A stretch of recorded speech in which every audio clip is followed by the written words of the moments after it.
Hello? You guys ready? All right. Could we settle down, please? Thank you. Welcome to the first class. I'm Garu Iyengar, and it's a slightly outdated picture. I should update it soon. So let me just begin with some of the mechanics.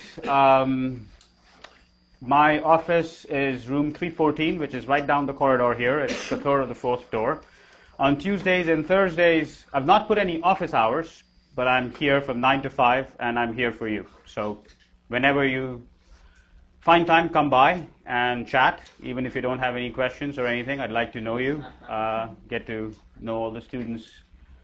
And at least by the end of the summer, I hope to know all of your names, if not more about you. So do stop by. I have plenty of time to chat with you. Okay, what else?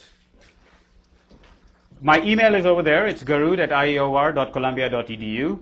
There's a telephone number, which is pretty much useless. You call me, leave me a message, I'll probably pick it up a month later. So the only few times that I've gotten messages on them were from students who wanted to say that they wanted an extension in the midterm or something or the other. And that way, if they leave a message, it's official, and then they won't show up for the exam. And that way they can still say, well, I notified you. So if you want a response from me, send me email. I fanatically and religiously read email. So you should expect a response back soon. And if you don't, it usually means I'm trying to ignore you. But you will get a response back. Most of the material of the course will be on this website called Courseworks. And this is what you would see if you click on Courseworks. So in order to get material for the course, you need to have a UNI. A UNI at Columbia is a University Network ID. It is the same thing as your email address. So the first thing you should do, and if you have not done so already, is to get yourself an email address, because all teaching materials, everything will be posted on this website, and you can't access this website unless you have an email. All right. So once you get into that website, you'll end up getting a screen which will look, it's a painfully slow website. And if CVN folks are, I should welcome the CVN students as well. And this is the reason why I'm walking around with this mic. These classes are taped, and they're sent to other students who are going to take it on tape. And so a hearty welcome to them as well. We're still waiting on Columbia to give me this page. It will eventually get there. So maybe, actually. Okay. So when you log into Courseworks and everything happens perfectly, you'll end up seeing a list of those courses. What you see here are a list of the courses that I'm responsible for. What you'll end up getting is a list of courses that you will be responsible for. So all of you should see basically two courses: Optimization Models and Methods and the Stochastic Processes course, whatever it's called. Those are the two things that you'll see. Just click on them, and you'll end up going to this website, which is, some of the materials is repeated. That's my name, my website, my email address, and the other information is the teaching assistant, which is Ali Sadigian. He's back over there.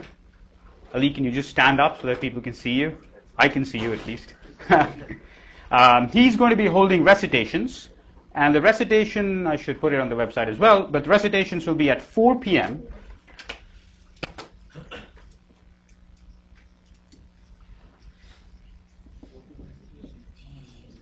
At 4 p.m. on Monday and Wednesday. So these are the off days from my class in the same room. This is room 303. Okay. And Ali would be responsible for that. Speaking of which, back there in the last row, can you still read this? Or do you want it to be bigger? Lights could be dimmed in the front. Lights could be dimmed in the front. Didn't do anything. That went the wrong way. Because if it's in the coursework system, we don't have to copy it, right? No, you don't have to copy anything. Except that, this thing, I write things on the board. It was just a sanity check for myself to make sure that you can see what I'm writing.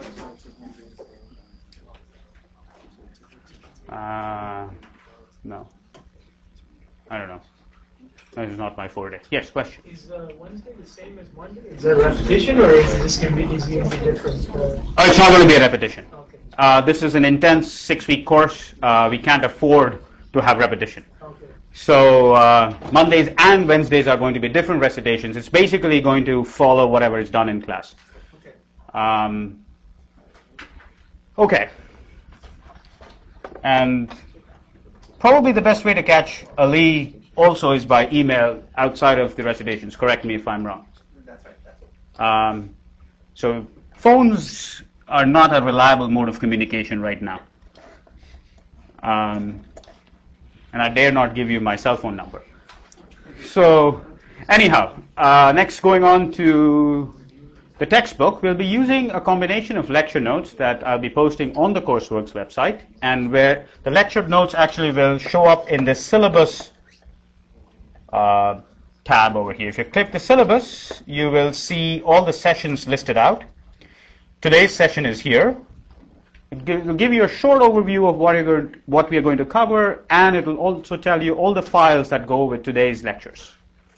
So that lecture 1 is a PDF file that just tells you what the lecture is all about, and those two are certain files that I'll be using later on today, and so they're posted here. So all the course materials will be available here. They will be posted typically before class, so I would like you to just skim through the material. You don't need to know all of it, just be aware of it, so that if there are certain things you already know, you can ignore those, and certain things you don't know, you can ask me more questions in class so that it becomes clear to you. So syllabus is where the lecture notes will be posted. Going back to the intro. The textbook for the course, which will be backing up the lecture notes, is a book called Applied Mathematical Programming by Bradley, Hacks, and Magnanti.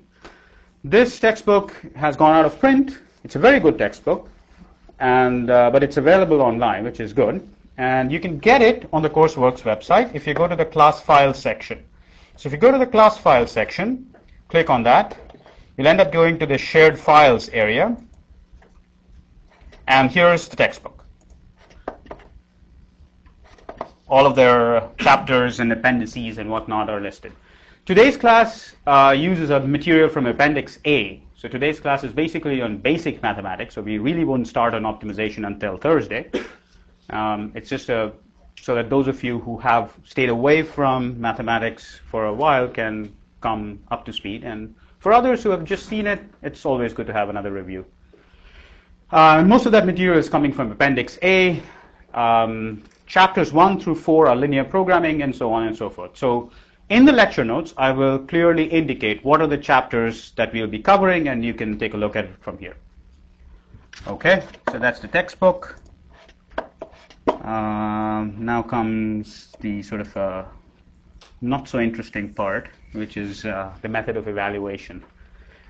We're going to have a homework that's assigned every week on Thursday, and it'll be due back the following Thursday. So the first homework will be assigned this Thursday, and what you should do typically is look at the homework through the weekend and use the recitations in the following week to figure out if everything is okay, and then turn it in. The homeworks are important, do them. What I mean by that is that it will prepare you for the midterm and the final. Prepare is the right word. Don't expect the midterm and the final to be exactly like the homeworks. This is a master's class, so we expect you to go beyond. At least I attempt when I'm teaching undergraduates to give it out of the homework, but I see one face down here who might disagree, and maybe another one, at least 2 undergrads who just took a course from me and may disagree with this statement. But anyhow, so let me just state it up front. In this course, the homeworks will be a guide to what you can expect in the midterm and the final, but they will not be identical. As far as the homeworks go, as Professor Durman said this morning, you are allowed to do the good copying. which is that was not good. Anyhow, okay. What I meant by that was that please do collaborate. I don't really hold it against you if you collaborate, but don't copy outright. It doesn't help you. You might as well not turn it in. It's just 15% of the course. It's not going to make much of a difference. But collaboration is good. It helps people understand things better. Which goes to the next topic that I wanted to talk about. There is a section of this website called the discussion one. This is a discussion board where you can post topics. So you can go here and talk about a new topic, and you can create a topic. And you can discuss amongst yourselves. I'll go back and answer questions that are posted here as well, but this will also give you a chance to interact with other students here who may know an answer to a question. Specifically to homework, what happens is I typically create them on the fly, and there are typos. And this might be a good place to do a sanity check before you spend the entire night and the morning realize that the problem was wrong. There was no answer possible. So use the discussion. It's effective. It's a way to leverage each other's information, not just mine and the TA's. And we'll also be reading them, so you'll get our benefit as well. All right. So what's left? Let's see. The midterm is going to be 40% of the grade, and the midterm will be held 3 weeks into the class. It will be on the second session on Thursday, July the 22nd. And the final is going to be 45%. Hopefully everything adds up. Yes. And that would be probably on the last day of class or the Friday after. April 11th is the last, what am I talking? Not April 11th. I'm like going way far here. August 11th. And it'll probably be on the 11th or the 12th. I'll coordinate with Dr. Witt to make sure that we don't give you a back-to-back exam. Okay. So before I start going on the materials, one thing that I've always liked about the financial engineering students per se is that they are more interactive. So please continue to be interactive. When I'm teaching, so I guess two caveats before. One is that this course is not financial engineering. This course is mainly a foundational course. We are trying to make sure that all the mathematical knowledge that you need on the end of optimization is covered by this course. Occasionally, I'll be talking about financial engineering problems and applications of optimization to financial engineering. But it's not something that will introduce you to financial engineering per se. So I would encourage you to take this one credit course that's offered every Monday to get yourself conversant with terms that are used in financial engineering. Many of you may not have heard of those terms, and it might be a good idea to do that. And the second is that since this is a foundational course, what I want you to do is try to make sure that the foundations are actually, you master them before you leave this course. So ask me any number of questions that you want during class or after class, and if the material is going too slow, let me know so that I can up it and make sure that the level is raised to the level which is optimum for the class. If it's too fast, let me know that as well, because there's no point in me rushing through material and later on other faculty in the department chasing me down the road saying that you didn't teach them well enough. So we want to make sure that we take it in the spirit of a foundational course. You want to ensure that all the foundations are clear so that when you go forward to the actual financial engineering courses, this becomes second nature. This is not something that you have to think of. This is just there. All right. So that's my initial spiel. Any questions before I begin? Any questions about the TA or the recitation or anything of the sort? Okay. I mean, this is not the only time you can ask questions. You can feel free to ask them whenever. Stop me whenever you think that I'm going, there's something that's not clear. Okay. So let's begin with the material for today. Today we'll basically be talking about certain mathematical facts that, to me, are essential to study of optimization. These are things that in the past I've sometimes glossed over. much to my own peril later on. So we'll begin with a review of linear algebra. Most of this should be boring stuff to you guys, or at least I'm hoping this is boring stuff. Okay. So in this course, we'll be talking a lot about a vector. What's a vector? A vector is a collection of real numbers. And a sort of a color guide to these course notes, something in blue means that this is a particular term that I'll be using. So all blues would refer to particular definitions, particular meanings, and so on. So a column vector means a collection of numbers. The symbol Rn means that each of these numbers is in the real line. N stands for the fact that it's got n components, and the fact column, it's set it up as a column. In this course, most of the time we'll be talking about column vectors.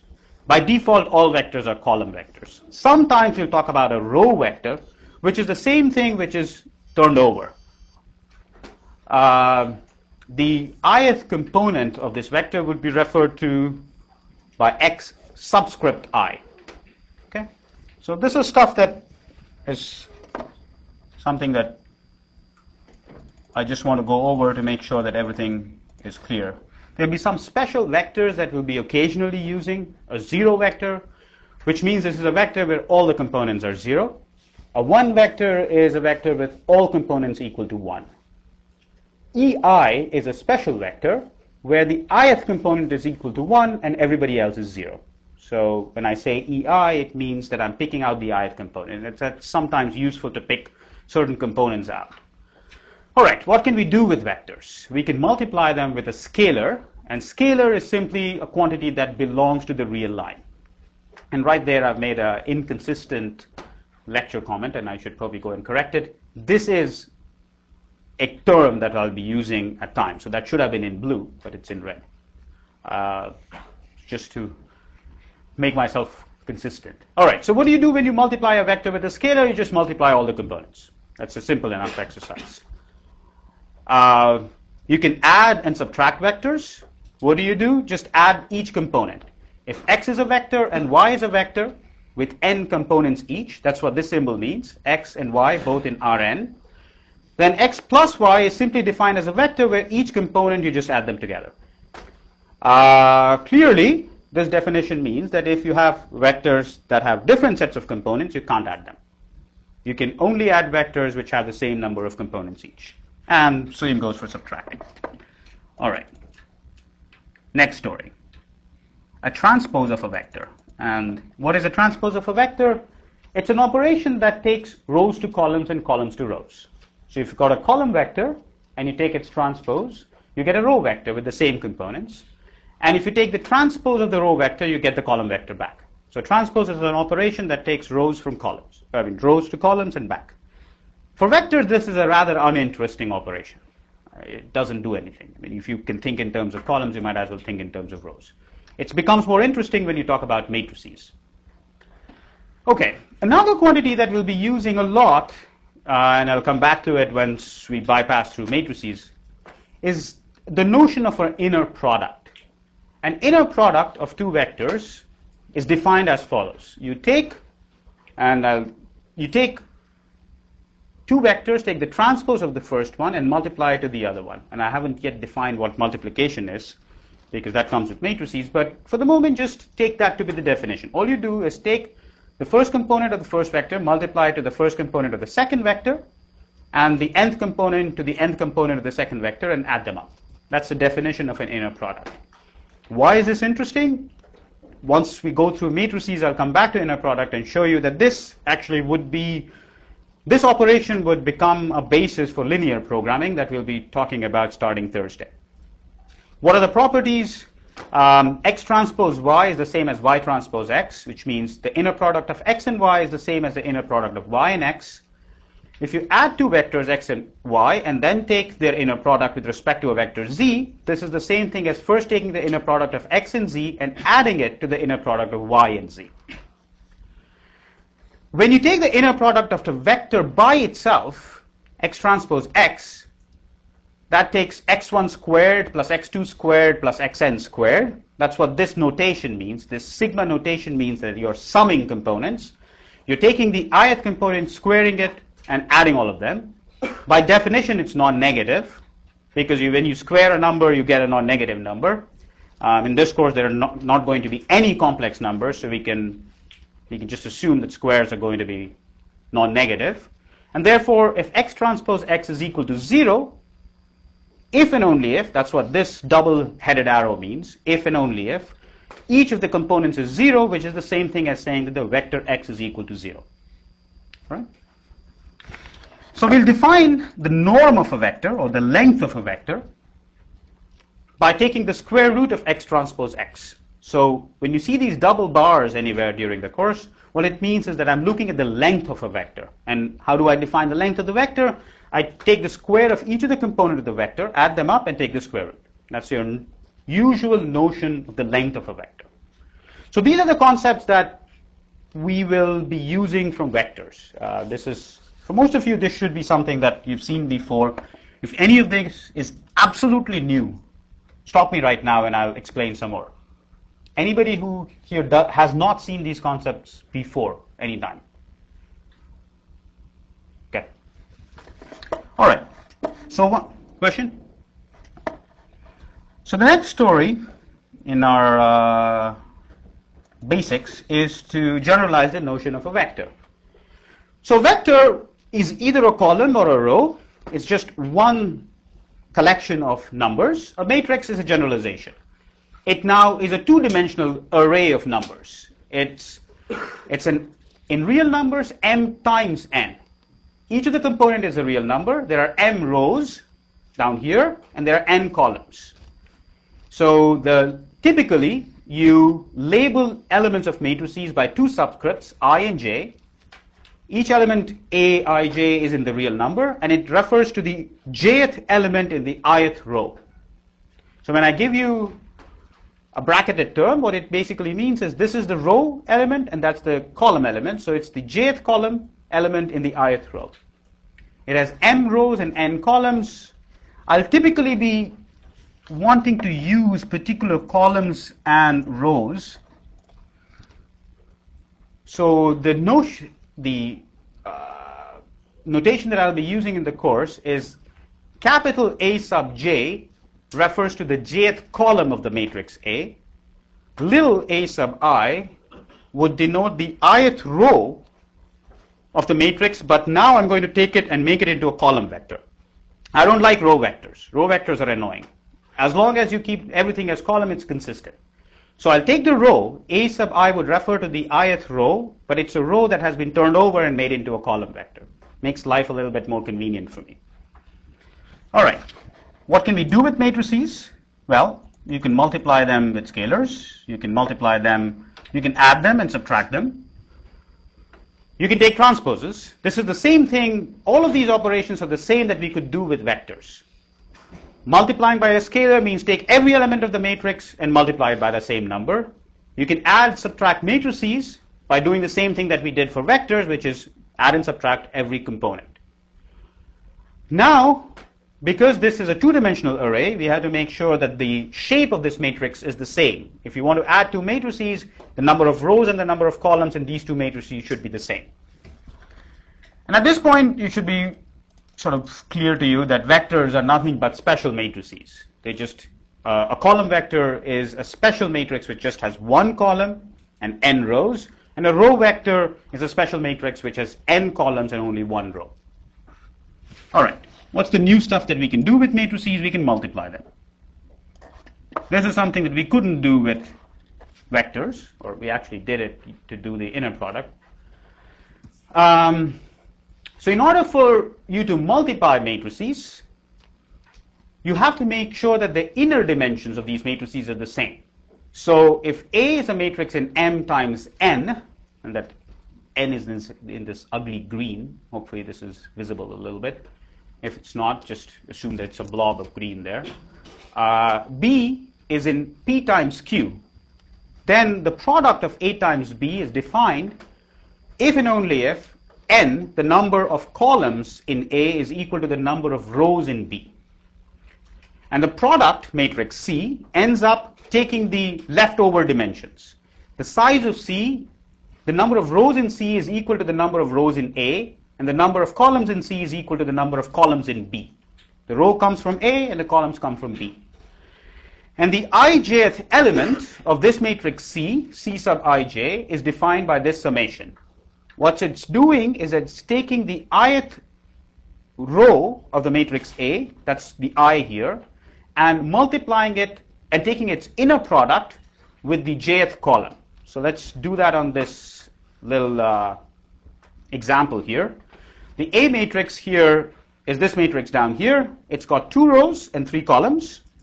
The B matrix is out here. It's got 3 rows and 2 columns. And therefore, by this rule up here, you can multiply them. The number of columns, 3, is equal to the number of rows, 3.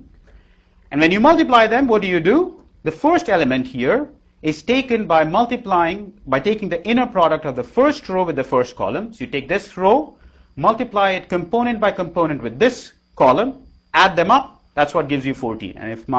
And this I can trust is correct because it's been generated using MATLAB. I can't trust my own arithmetic. So what am I doing here? I'm taking 1 times 2, that's 2, 2 times 3, that's 6, and 3 times 2, that's 6. 6 plus 6 plus 2 is 14.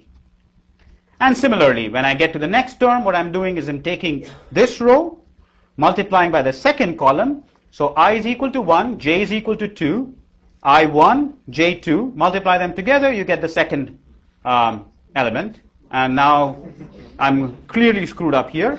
This matrix is, I have to correct it out. So it should have had 3 columns, and the reason I wanted 3 columns is I didn't want BA to be defined. Right now, AB is defined and BA is defined. So I'll just correct this. We can, speaking of which, can we find out what these 3 numbers are going to be exactly using the data that you have here? Can you figure out what the third column of the B matrix should be?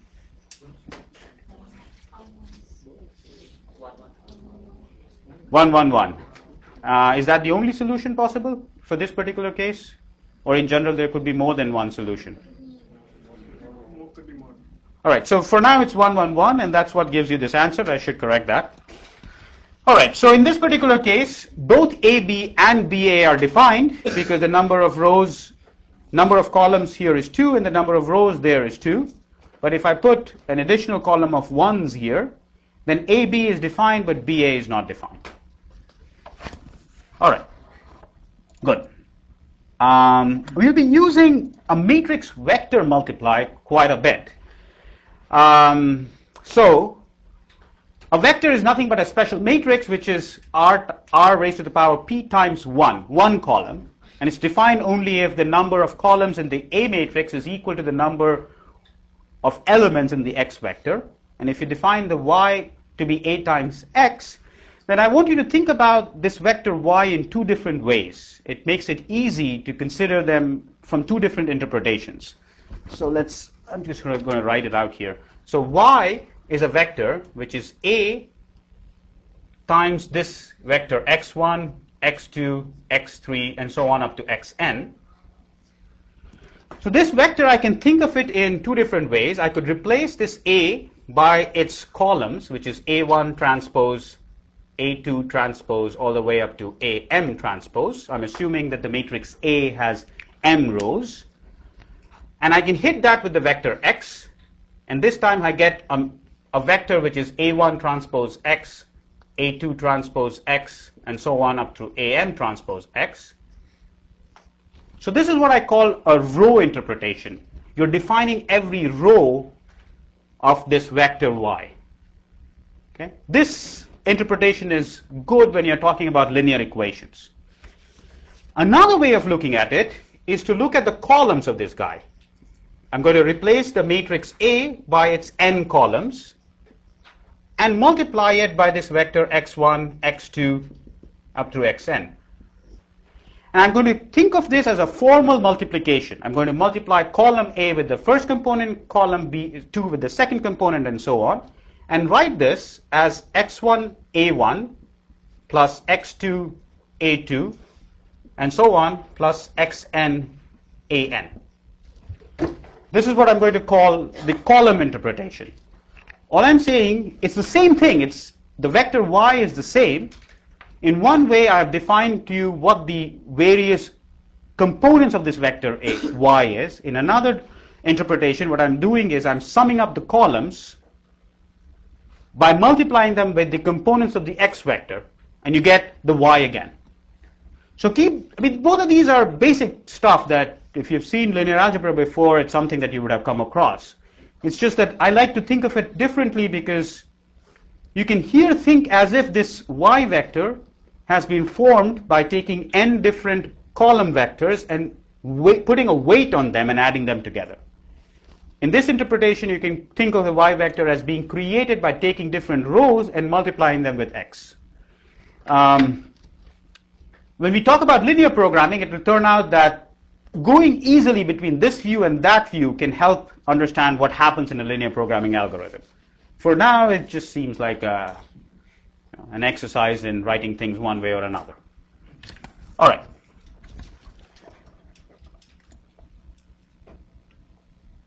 And this is sort of, we start getting into stuff that we'll need for linear programming. One of the reasons that I'm interested in vectors and matrices is because they can represent linear equations and inequalities. Suppose you're given a system of linear equations, 3 equations and 3 unknowns.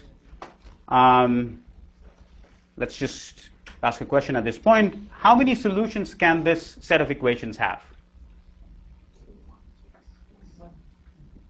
1? Yes, but just think of, suppose, just don't look at these numbers for the moment. If I give you 3 equations and 3 unknowns, how many possible solutions can it have?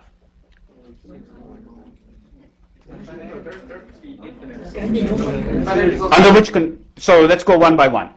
It could have a unique solution in certain cases. It could have no solution in some cases. And it could have, well, let's not talk about, well, infinite becomes a little bit of a, can you describe those infinite set of solutions in some ways? What happens then? If 2 rows are the same, let's say, let's consider 2 rows as the same, then can you describe the set of solutions in some way?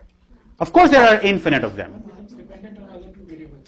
Right? So can I describe that set in some way? So we could assume that, for instance, if it's an x, y, z equation, then we can assume x and y in terms of values of z. Which makes it what? It will have a general set of independent variables. Whoa, hold on. Let's go one by one here. So we can put in any value of z and we can find we'll get a solution. But can you tell me something about that set? What does it look like? It's a plane. It's a plane. What is its dimension? It's 2 dimension. 2 dimension? No. It's got 1 dimension. One independent variable defines everything. It lives in 3 dimensions, but it's a 1-dimensional object.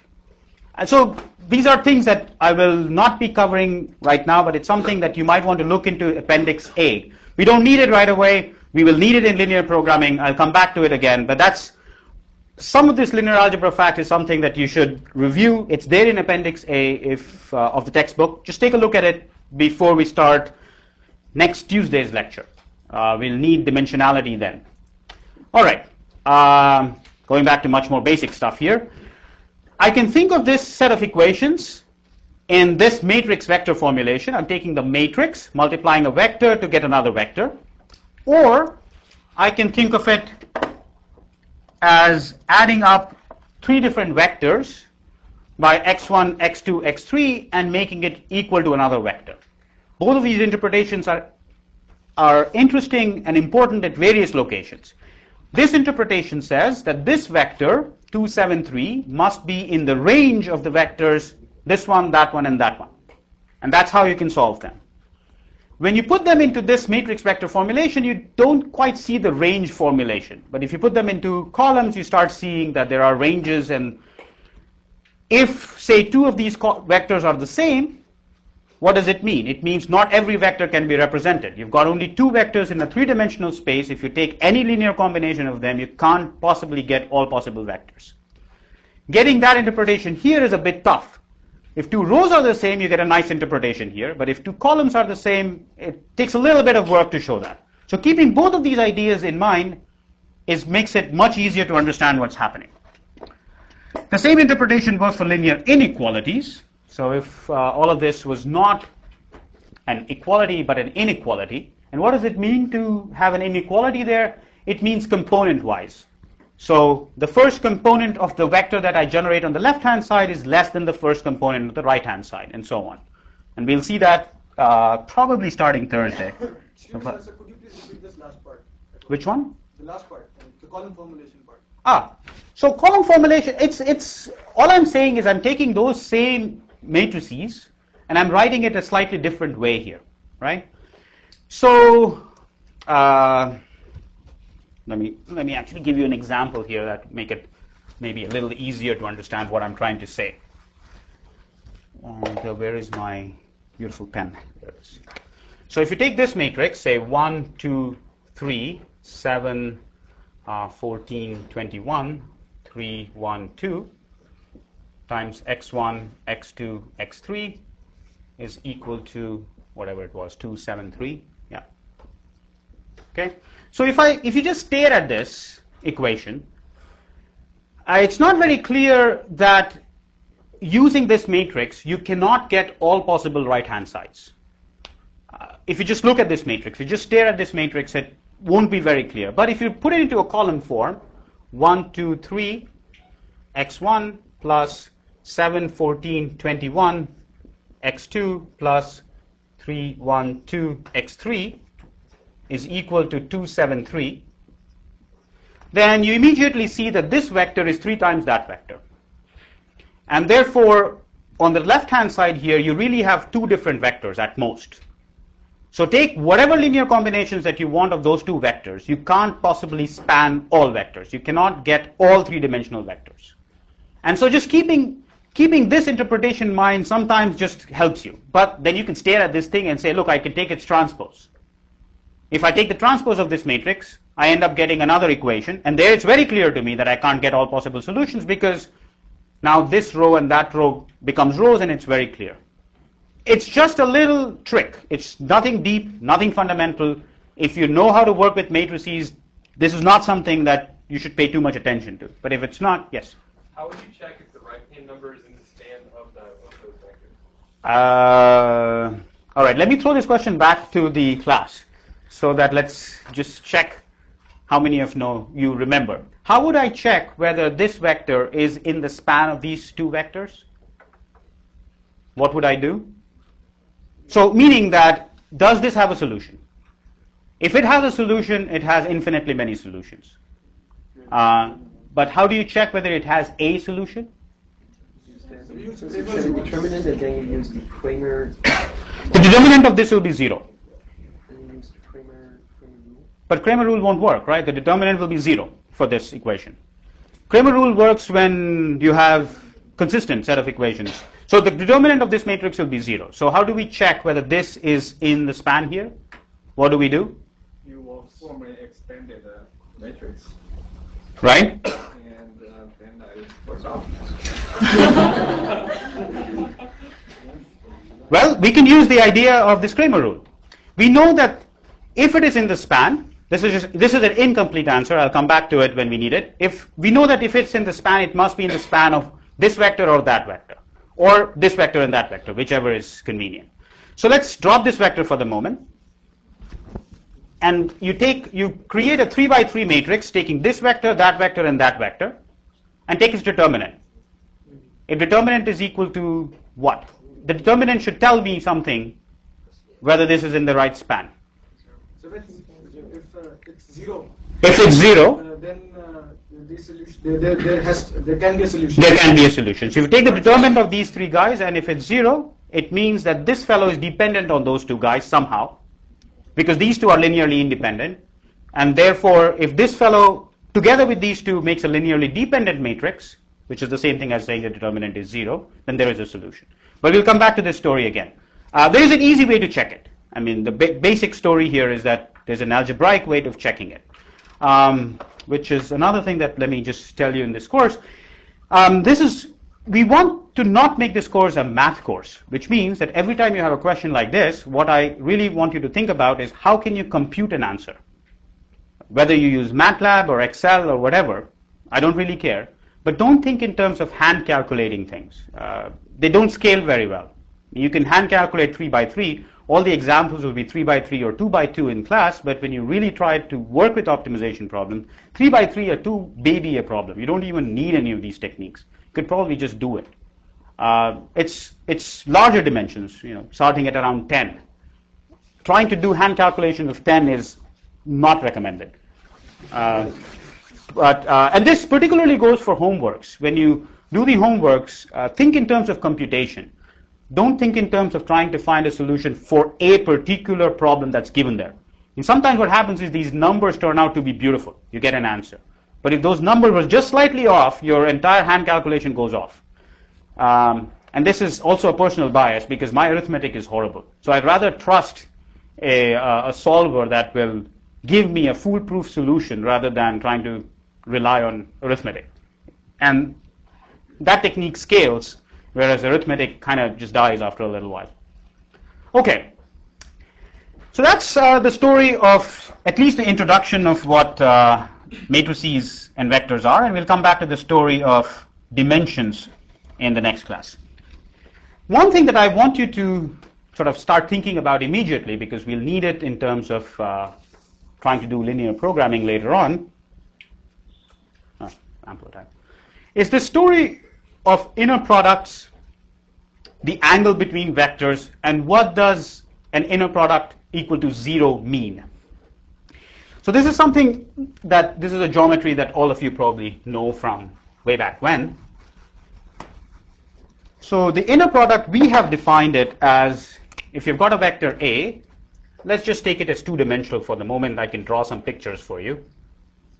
And a vector B, which is B1 and B2, then what does A transpose B mean? This is by definition equal to A1 B1 plus A2 B2. Take the first component of the first vector, take the first component of the second vector, multiply them, do the same thing with the second component, add them up. And you end up getting this vector, this scalar number. This is a number in the real line. Now, we can also write the same thing. Now let me arbitrarily draw a picture here. So here's my vector A. It has got two components. Here's the component A1.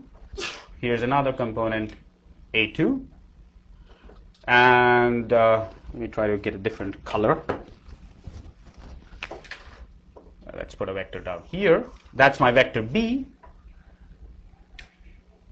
That's B2, the second component. And by the way, can you still see it back there? Or is it too small? I guess it's a little too small. Okay.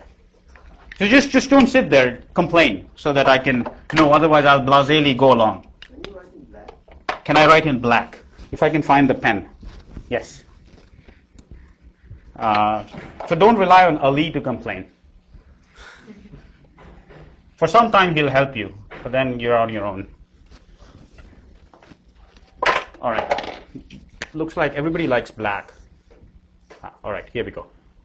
So here's the second component, B2. Here's the first component, B1. Now, the same inner product can also be written as if using this angle between the vectors, theta. And the same thing is also equal to the norm of the vector A, the length of the vector A, times the length of the vector B, times the cosine of the angle between them. So it's a simple algebra technique. You can even define the cosine this way if you like. But if you use the definition of cosine, this is what you get. The same notion can be generalized to n dimensions. You can talk about angles between vectors which are living in n dimensions. The same idea. The inner product is equal to the norm of one times the norm of the other times the cosine of the angle. What about, so when I write an equation, say A is a fixed vector, A transpose X equal to 0. What is the solution? What kind of vectors X solve this equation? And let's take that to be our vector A over there. Let's just erase out Mr. B.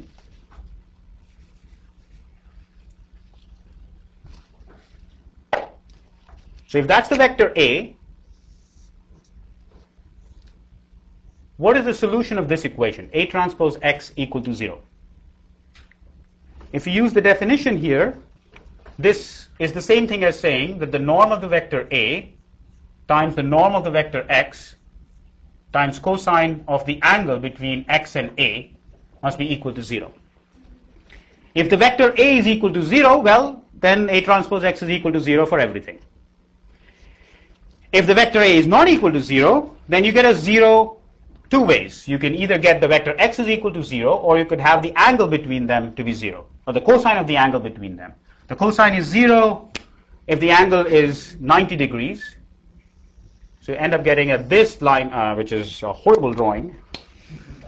So I'm going to just convert my A vector, which is conveniently easier to redraw, into making this wood.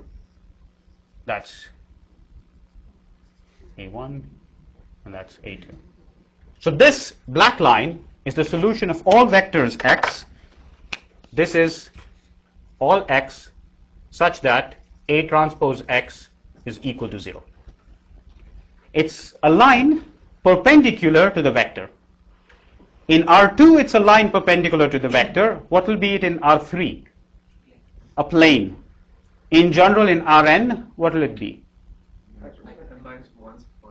It's an n-1 dimensional object, which we will call a hyperplane, which will come down in a moment. All right, what about when you have an equation A transpose X now not equal to 0, but to some other number B? This is typically what we'll be interested in. What if this is not 0, but B? What kind of an object do you end up getting from that? What? Still a hyperplane, but how do I construct that hyperplane? Suppose I wanted to, let's put some, well, I don't, numbers are going to kill me here. But if I want to use this A x equal to 0 solution and represent what this guy looks like, what will I do? It'll shift it. So what you do, the way to do, we'll use it again, is to find some solution. Let's call it some vector x0, which is a solution of this. Now if you put it over there, you end up getting A transpose X minus X0 must be equal to 0. So it just means that the solution is, here we go. That's what the solution looks like. It's, you take one solution X0, and all the solutions now are, all the vectors are orthogonal to the vector A passing through the point X0. So if X0 was sitting here, all you do is take this line and move it up there. So this now becomes a solution of A transpose X is equal to B. Right? This structure that you get by getting the solution to one linear inequality is called a hyperplane. We'll be using hyperplanes a lot because we'll be looking at linear constraints or linear equalities. We'll also be using something called a linear inequality, where instead of having an equality here, it becomes an inequality. And this is another typo. This should have been hyperspace or half space. We will, a solution of this, A transpose X greater than equal to B, all the X that satisfy this set of all X which satisfy this will be called, I'm going to use my convention, write it in blue, called a half space. This is on one side of a hyperplane.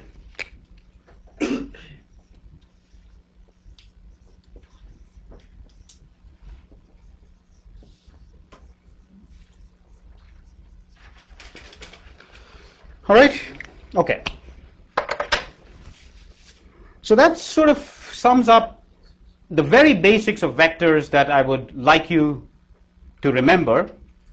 But since you didn't ask me any questions and you all know this stuff, let me go a step further and start talking about dimensions, which might be useful later on, instead of going on to trying to solve. Okay.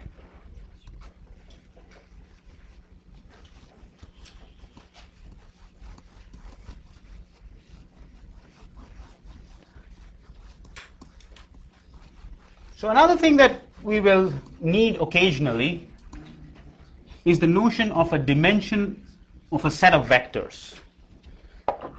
So suppose S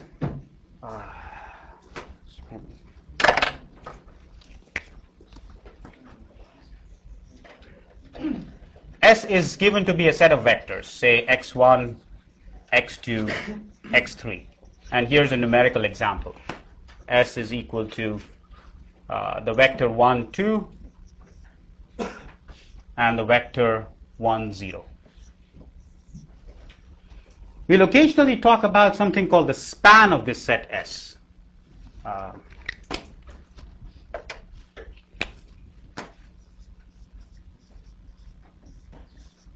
Span of S, this is defined as all vectors x, or in this case y, that can be created by taking linear combinations. You take some scalar alpha 1, multiply x1, some scalar alpha 2, multiply that to the vector x2, take some other scalar alpha 3, multiply it to x3, and the only restriction that you require is that the alpha 1, alpha 2, alpha 3 are the real numbers. That's all. The set of all possible vectors that you can generate using that will be called the span of this set S. In this particular case, the span of S is given by the vectors y, which can be written as alpha 1 times 1, 2, plus alpha 2 times 1, 0. And so that becomes all the vectors which look like alpha 1 plus alpha 2 and 2 times alpha 1, where alpha 1 and alpha 2 are in the real line. One of the things that will be very important to us, and this is again sort of a review question, is what possible vectors can we get out of this? This is exactly the same question that was asked before. If I remember his name correctly, it was Robbie. What kind of vectors can you generate using these vectors?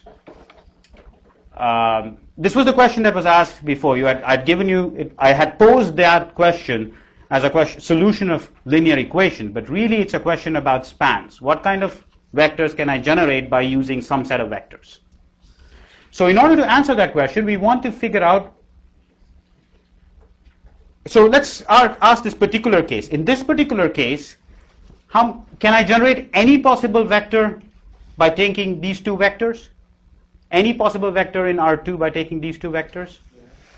Yes. What did you, so those of you who said yes, what did you check to make sure that you can do it? Linearly independent, okay? Can someone define for me what a term, so if I want to define these vectors alpha x1, x2, x3 are linearly independent, what do I mean by that? What is the definition? Alpha 1 over 2 alpha 3 must be 0 at any simultaneous, which will make y 0. So if y is equal to 0, or this set of equation, let me just rewrite it. So linear independence means that you cannot take a combination of these three vectors and make it equal to 0. x2.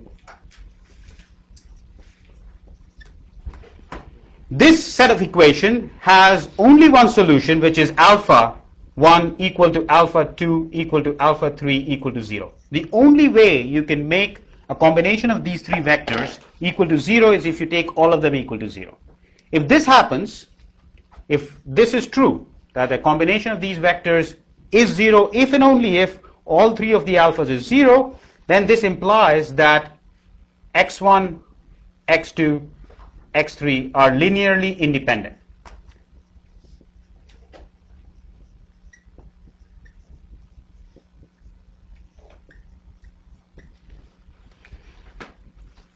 Why use this term linearly independent? Can someone intuitively tell me why do you call them linearly independent if this equation holds? At least to me, if somebody posed to me this definition and said, well, take these three vectors, multiply them by reals and put it equal to 0, and if the only solution is this, then they are linearly independent. Doesn't really have much of a content to me. So why call them linearly? What if they were linearly, if this was not true, what would happen? You could describe one of the vectors as a linear combination of the other two vectors. Correct. If this is not true, suppose there is a solution where, suppose, that probably is definitely not visible back there. So let me remove it. So if x1, x2, x3 are not linearly independent, not Li, that's what linearly independent, this implies that there exists a solution alpha 1, alpha 2, alpha 3, which is not equal to the 0 vector. So this is linear independence means that the only solution is the alpha equal to 0 vector. It means that this vector is not 0. So let's assume that alpha 1 is not equal to 0. It doesn't really matter. I can relabel the vectors and just make sure that alpha 1 is the one, not 0. Then what that means is the vector x1 is equal to minus alpha 2 over alpha 1 x2 minus alpha 3 over alpha 1 x3. So I can write x1, I can describe x1 as some scaled multiple of x2 plus a scaled multiple of x3. It's linearly dependent on the other two vectors. Okay? In the set, the dimension of a space is defined to be the set of the largest possible set of linearly independent vectors that you could generate. So, what is the, so if I'm talking about Rn, so if I say I'm talking about the space of n-dimensional vectors, what is the dimension of this space? So the dimension would be defined as the largest set of linearly independent vectors that I can generate in this space. The easiest example is to take these vectors, E1, E2, E3, and so on, up to En. And what are these vectors? They're basically 1, 0, 0, 0, 0, 1, 0, 0, 0, 1, and so on.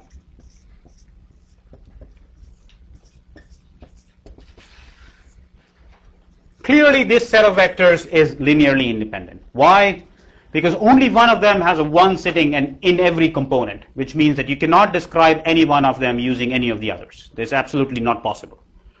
They are linearly independent. There are n of them, and therefore the dimension of Rn is n. And you can do that for any space, any set of vectors. You try to find the largest set of linearly independent vectors. Okay. So for now, let's stop at that point about vectors. We don't really want to go more than that. So what are the things that I want you to remember? The definition of a vector for sure. What is a matrix? How do matrices multiply? How do you multiply a matrix and a vector? The inner product of two vectors, and a notion of linear independence and dimension. Yes? So for any set of linearly independent vectors, can you do row operations to get something that looks like that? What do you mean by, I mean, you had to define your question. To get like the 1, 0, 0, or the 0, 1, 0, 0. You can get the basis vectors from any set of independent vectors, right? Sure, Okay. sure. That actually becomes an interesting question. So the question asked was that if I give you any set of vectors, can I get, let me just give you a simple example to get the idea right. So we had this vector 1, 2, and 1, 0. So this was my set S. And we know that this is linearly independent.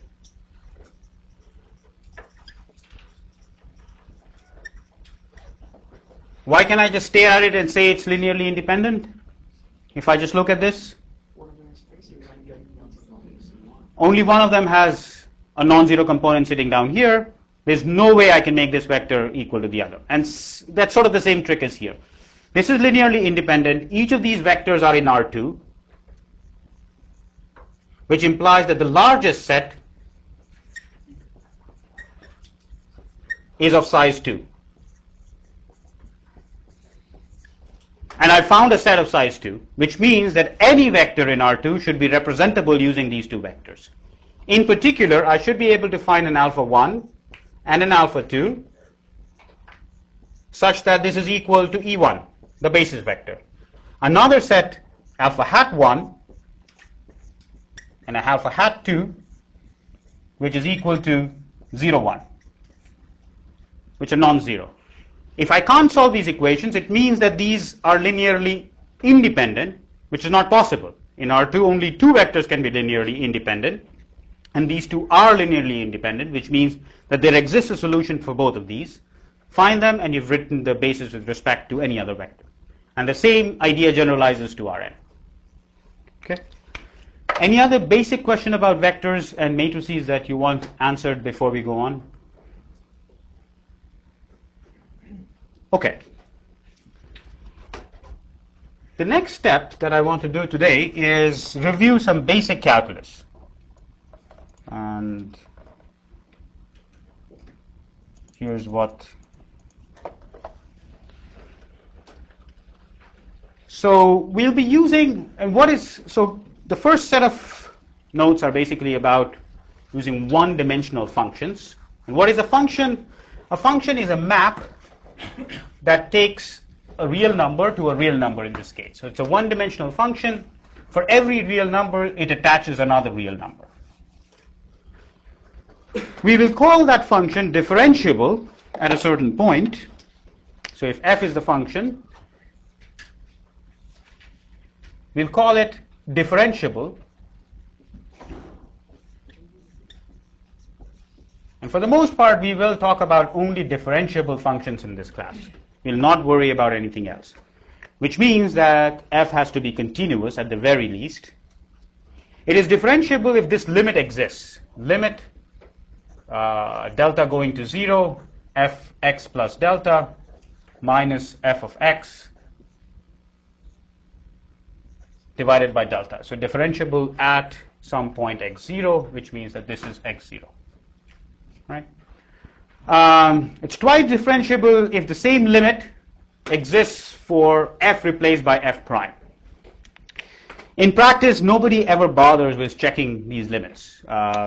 We have certain set of rules. You just use those rules, and using those rules, you can compute the differentials. In the homework that will be assigned on Thursday, you'll get a little exercise in computing derivatives, but I would encourage you to go look up your old calculus book to just, if you don't remember how to take derivatives, you might want to just brush it up. It actually won't show up too much in optimization. We will use it very sparingly, but other courses require it. Stochastics, in fact, requires taking a lot of derivatives, which something that you should start becoming conversant with. Okay. In optimization, we worry about derivatives insofar as it gives us the Taylor series expansion. For most of the time, we'll be talking about the thing that becomes very useful in optimization is this Taylor series expansion. And what the Taylor series expansion says is that if the function is smooth, meaning all possible derivatives exist, for the moment just assume that, and then we'll worry about the other special cases later, then the function value, this pen is not good, then the function value at x0 plus delta. So I'm sitting at a point x0, here's the picture, here's my point x0, here's my function value f of x0, and what I'm interested in is in some small neighborhood around this point x0, I want to find out what the function value at the point f of x0 plus delta looks like. Where is this point? So let's say this is, what does this point look like? In optimization, we are worried about the way we solve problems is typically we are sitting at a point x0. And we are wondering whether is this the best possible point that we could get to. And what does it mean to be best possible? I'll define it in a moment. So we are interested in trying to look around this point to see if we can improve it somehow. And one way to think about it is via the Taylor series expansion. And what the Taylor series expansion says that this function can be written as an expansion in delta. You take the function at the point x0 plus delta times the derivative at the point x0 plus delta squared over 2 times the second derivative at x0 and so on. At the moment, let's not worry about what happens later on. Okay. Suppose for the moment that this approximation really is not an approximation, but an equality. And I ask you this question: is x0 locally minimum?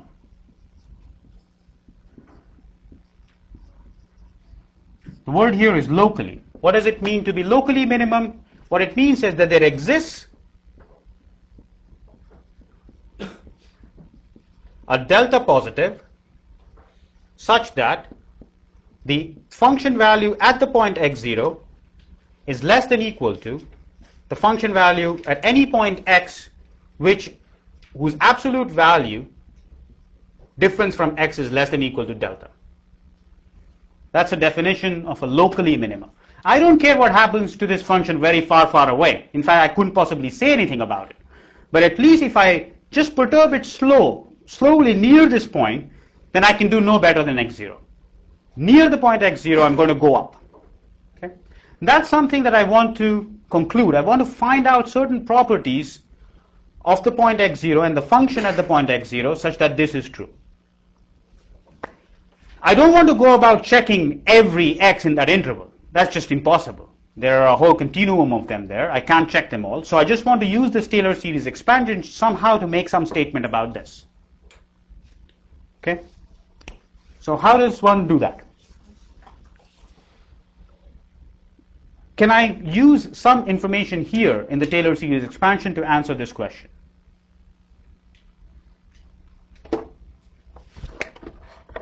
And this is something that you guys might have seen, might not have seen, so let me just go over it. So the way typically we use the Taylor series expansion is to go about a term by term. So first, let's just take the first term. Let's say that f of x0 is actually equal to just this term.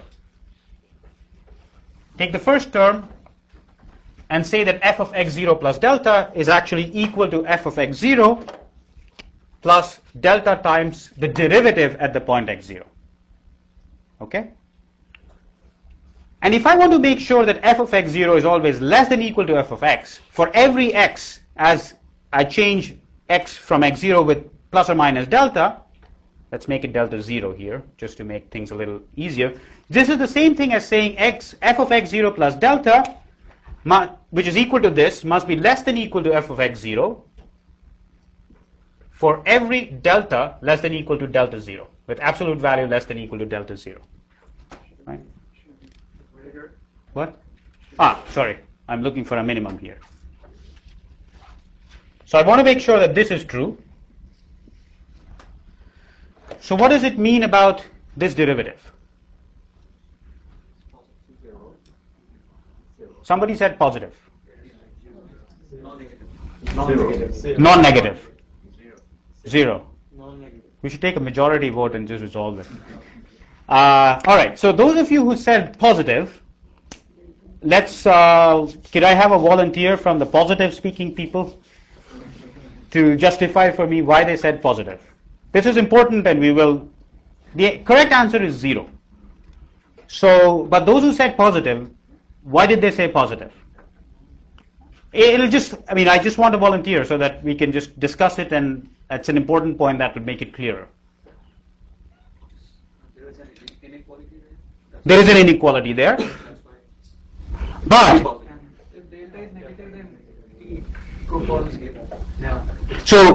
so there is an inequality there, but if you stare at this inequality, it might appear to you that the only thing you need is that this quantity should be non-negative. But the thing to remember is that you're allowed to move delta in both directions. That's important. Why? So keep this thing in mind, this idea in mind, that the only reason f prime of x, so this equation implies that f prime of x0 is equal to 0. Why? Because delta is allowed to be moved in every direction. Suppose we had only put this restriction,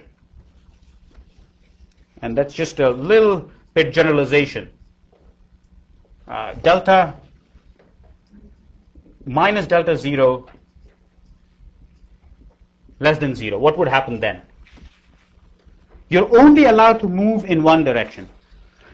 When we talk about optimization problems, today we'll talk about unconstrained problems. You're allowed to move in any possible direction. If you're sitting at the point x0, you're allowed to move in positive delta, you're allowed to move in negative delta. But all interesting optimization problems typically come with constraints. You're not allowed to move in certain directions. Suppose you are only allowed to move in the negative direction. What does it mean about this derivative? Is this still true, that f prime x should be 0? Should be less than equal to. No, positive. Non-positive. Less than equal to 0. Why? Because if you take a non-positive number, multiply it by a non-positive delta, you get something greater than equal to 0. So only thing you're trying to conclude from here is when I hit that with the delta, I get something larger than fx0. So if you're only allowed to move in negative delta, the only thing you can claim is at that point the derivative is non-positive. The only reason typically when you look at trying to find maximum and minimum, you talk about points where this is equal to 0 is because you allow delta to move in both directions. So those of you who did say positive, it's not totally wrong. It becomes right in certain circumstances. Okay. The points that satisfy this equation, f prime of x equal to 0, are sometimes called stationary points.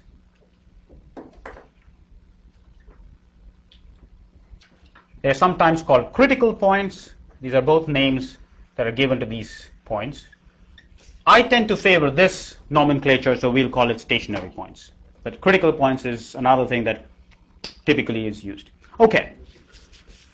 Now, from here we have concluded that f prime of x0 must be equal to 0.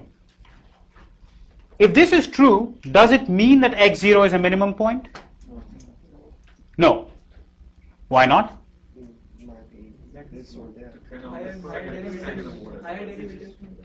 Higher derivatives might give you. The only thing, and that's why this name is given to it called stationary point, it just means that at that point the function is not moving.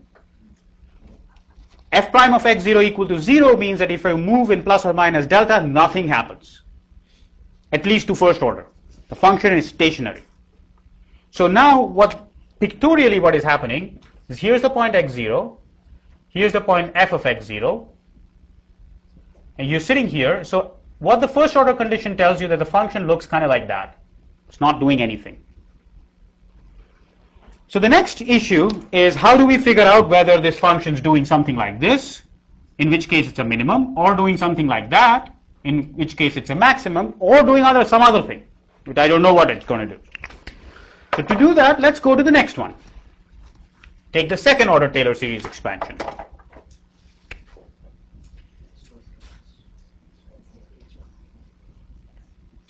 Now we still want that this must be greater than or equal to f of x0, and that must be true for every delta less than or equal to delta 0. The first part of our analysis tells me that this is gone. This term doesn't exist anymore. Why? Because f prime of x0 was 0.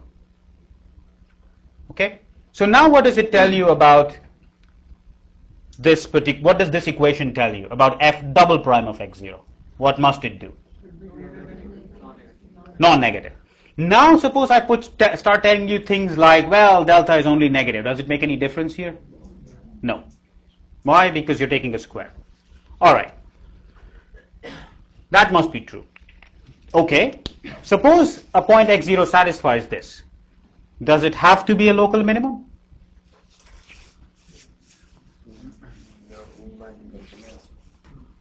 It can't be a local maximum. So will it be a local minimum if it satisfies that? It's strictly positive.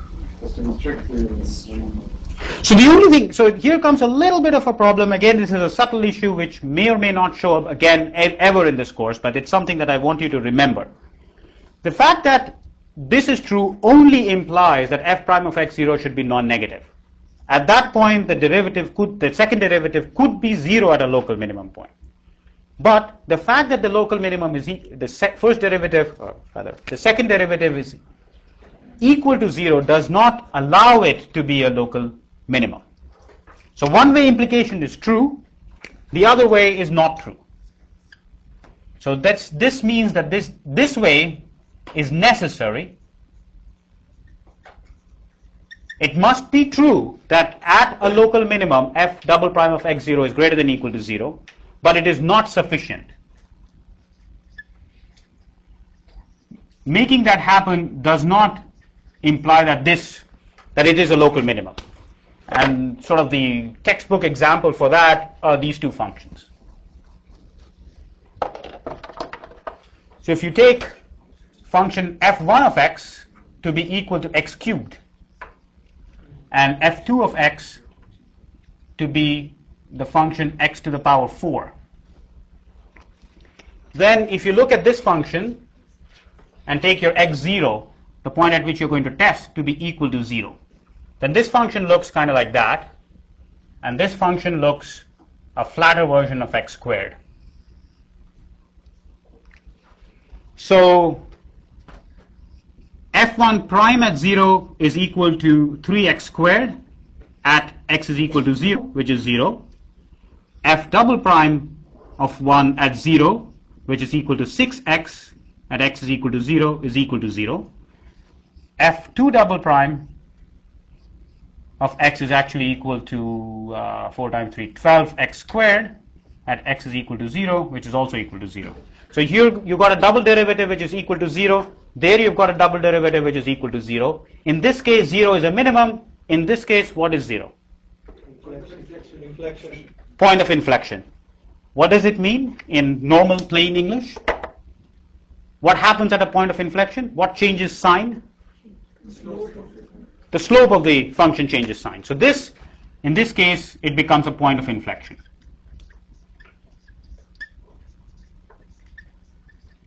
So the only time you can categorically say that a point x0 is a local minimum if this is strictly positive.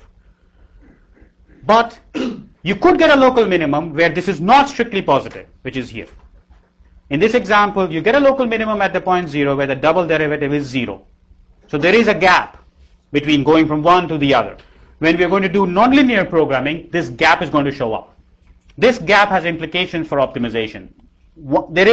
The story is not complete. One way you need more information than the other and causes problems. All right.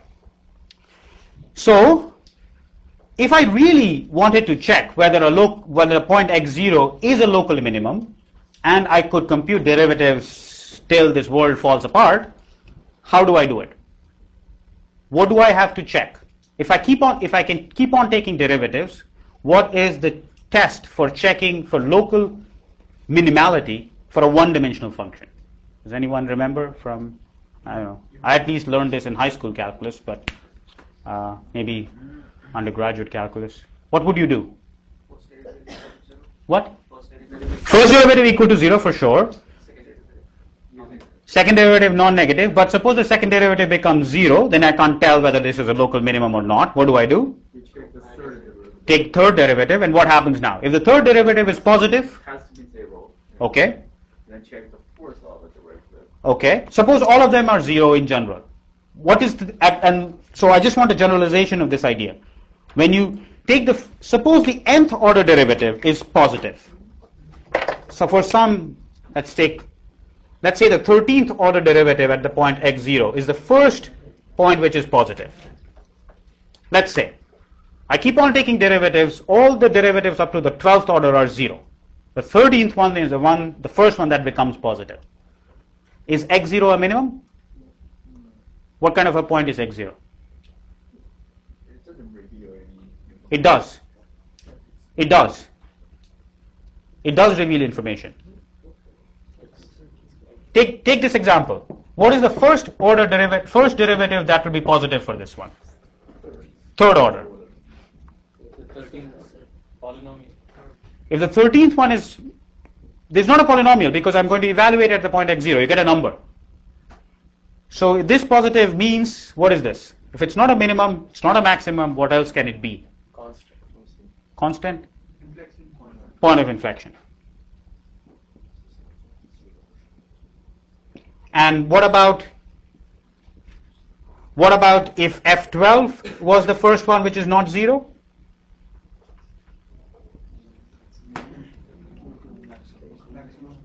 It's a local optimum. Optimum means that it can either be a local maximum or a local minimum. So the word optimum would stand for depending upon context. If I'm trying to minimize a function, an optimum would mean minimum. If I'm trying to maximize a function, an optimum would mean maximum. So if this is 0, not equal to 0, and if this is positive, it becomes a minimum. And if it is less than 0, it becomes a maximum.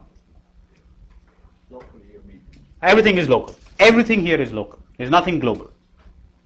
We haven't talked about global at all.